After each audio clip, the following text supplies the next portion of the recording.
Wow, what do you get in a box? So you probably saw from the unboxing that I wiped the whole thing down due to the scare of coronavirus. Standard precautions. Don't know whether I really needed to do that, but why not? Now, my lord, you must go through the whole helicopter. The blades are far too tight, so standard pre-flight checks. These are far too tight. You're going to get a lot of shaking and whatnot. And what we got at the tail rotor, yeah, again, they should just flop down, so they're too tight. But beautiful little thing. Brushless motor, decent size rear servo for the tail. Look at that, all standard, and nice metal parts, metal swash plate.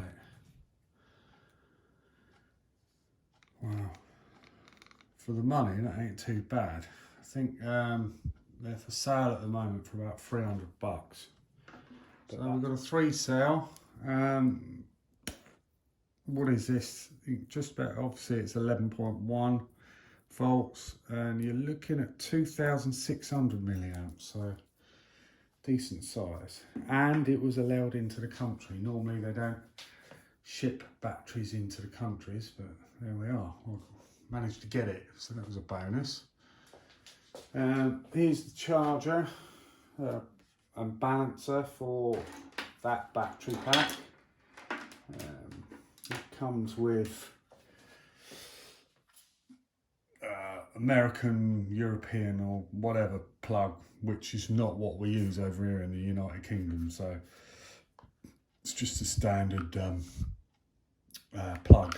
So, well, we can change that over with no concerns. It's obviously got the readout on the back that the input's up to 240 volts and output is 3 times 800 milliamps. So it's a balanced charger, and it should charge everything up as you would expect. So it comes with its canopy. It is a plastic canopy, it's not anything special, but it probably does the job. Now, I'm quite boring and I fly at scale, so I'm looking to put this model inside a scale fuselage.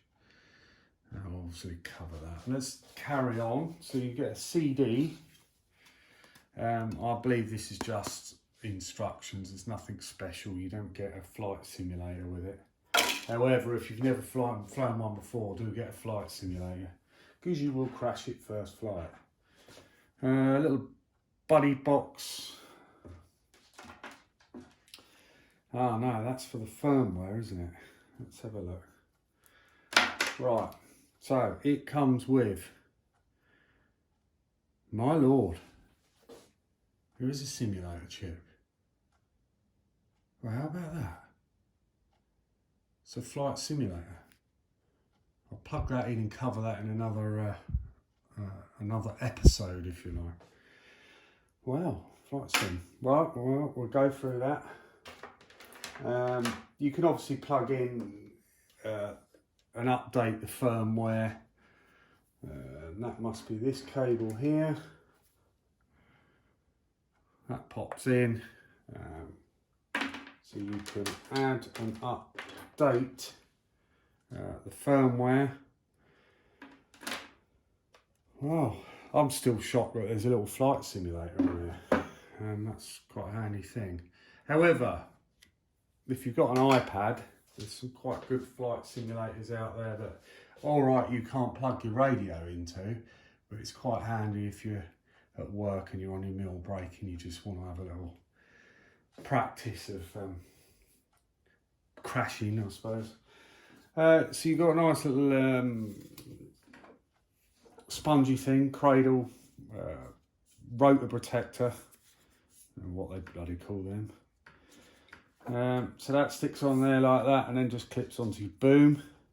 So when you carry them around, always carry one of these around tail first, because you will knock it.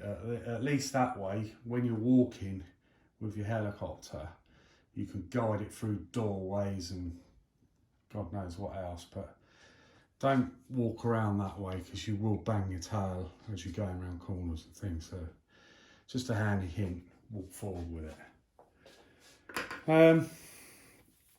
So pre-flight checks, obviously you've got to check everything, and we'll go through that in another video.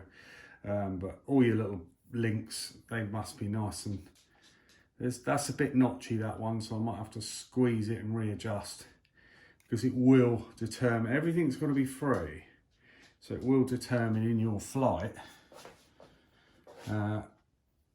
how responsive your servos are going to be.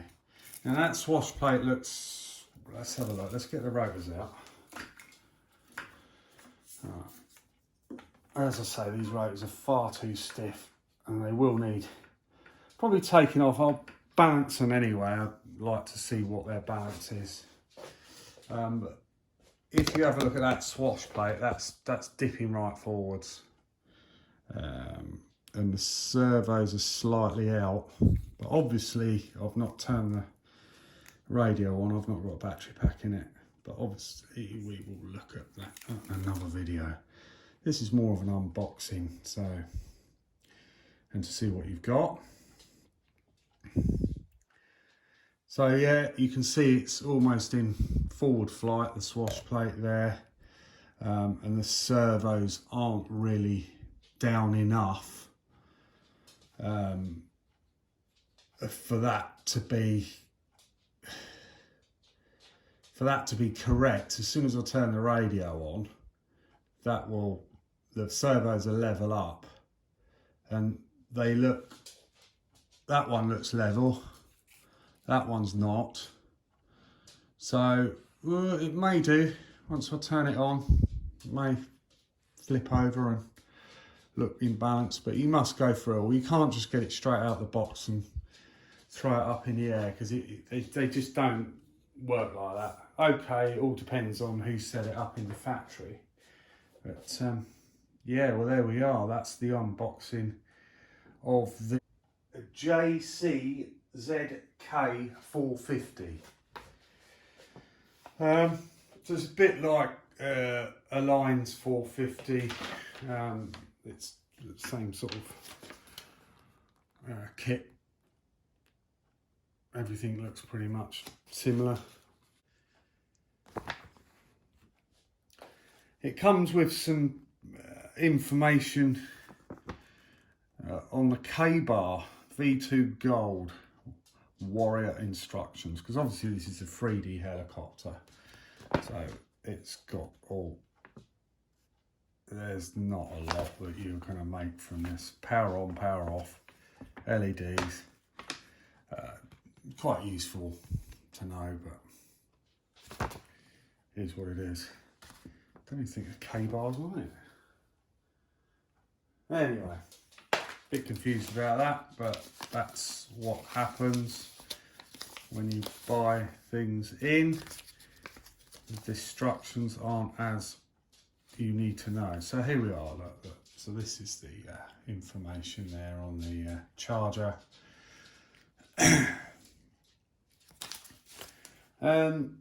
That's practically it for this video. Next thing to do is probably have a look at this simulator. Not that I need a simulator, but it will be interesting to have a go through.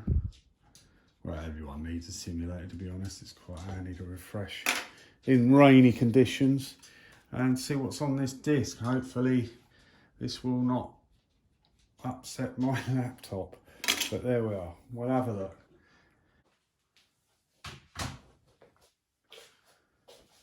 So it comes with, well, this is ready to fly. Comes with a Radio Link AT9S. Luckily, it's in mode 2, because when I ordered it, all they had left was mode 1. Yes, you can go into the system and swap modes around. You can have mode 4, mode 3, whatever mode that you like. But I've always flown helicopters and aeroplanes with mode 2. It wasn't going to be too much a problem, because all I was going to do is take it apart, take the back off and swap the gimbals over and change the mode on the system, because I don't want a springy gimbal on a mode 2 side for the throttle. But I haven't got to do that, so everything's good. Brilliant. Yet to plug it in and fire it up, but that'll be in another video. It's all there. Great company. How long did it take to get here? From China to the United Kingdom, it's about 5 weeks, I think. It's quite a long time. But you should get it within 60 days, they say. But it's probably saved me 200 quid than buying something very similar over here. And there we are. That's it for this video.